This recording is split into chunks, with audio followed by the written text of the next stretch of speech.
Hello, I'm Severn Suzuki, speaking for ECHO, the Environmental Children's Organization. We're a group of 12 and 13-year-olds trying to make a difference. Vanessa Setti, Morgan Geisler, Michelle Quigg, and me.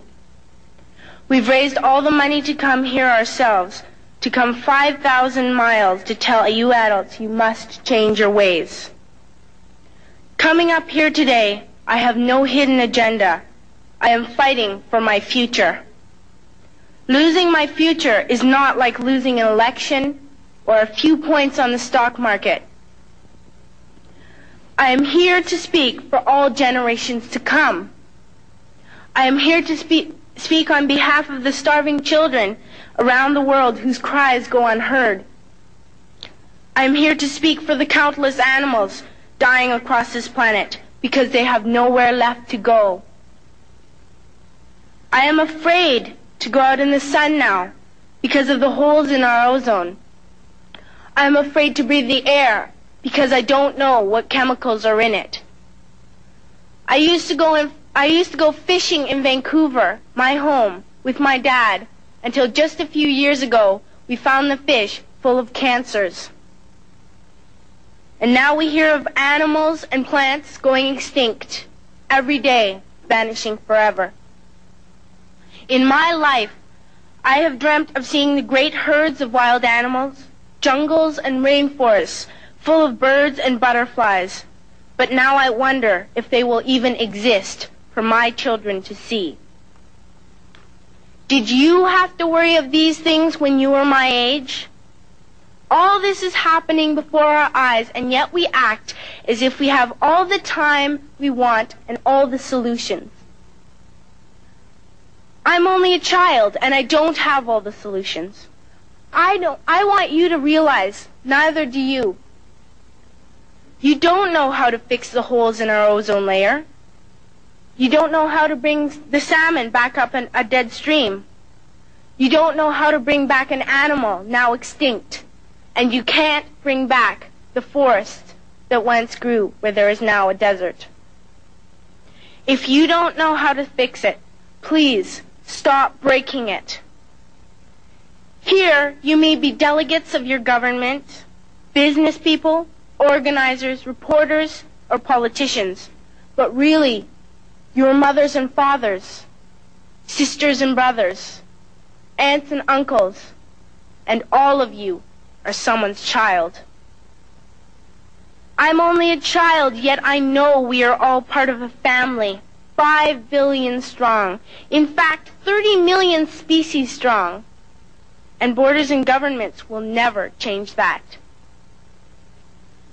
I'm only a child, yet I know we are all in this together and should act as one single world towards one single goal.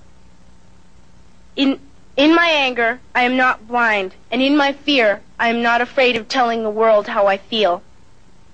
In my country, we make so much waste. We buy and throw away, buy and throw away, buy and throw away, and yet northern countries will not share with the needy. Even when we have more than enough, we are afraid to share. We are afraid to let go of some of our wealth. In Canada, we live the privileged life, with plenty of food, water, and shelter. We have watches, bicycles, computers, and television sets. The list could go on for 2 days. 2 days ago, here in Brazil, we were shocked when we spent time with some children living on the streets.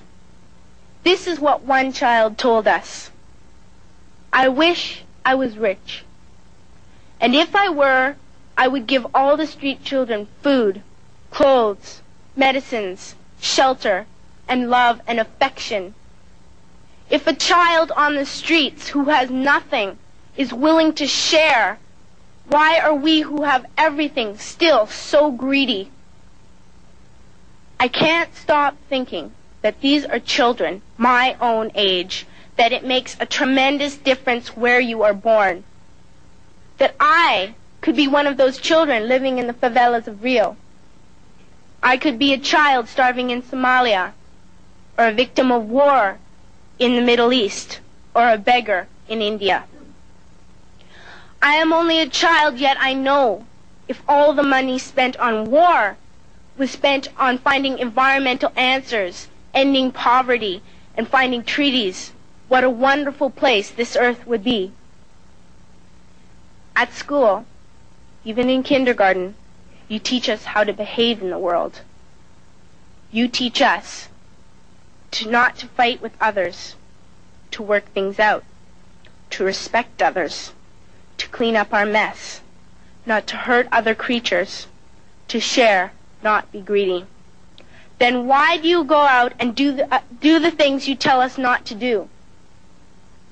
Do not forget why you are attending these conferences, who you're doing this for. We are your own children.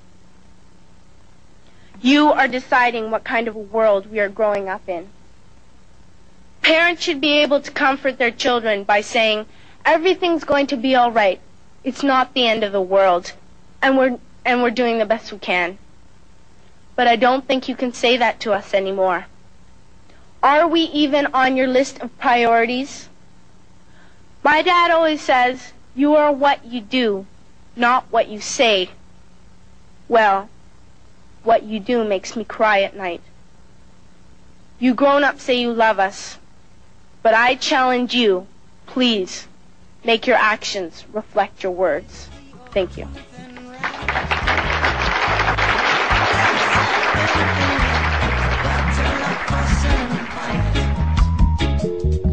Protect your children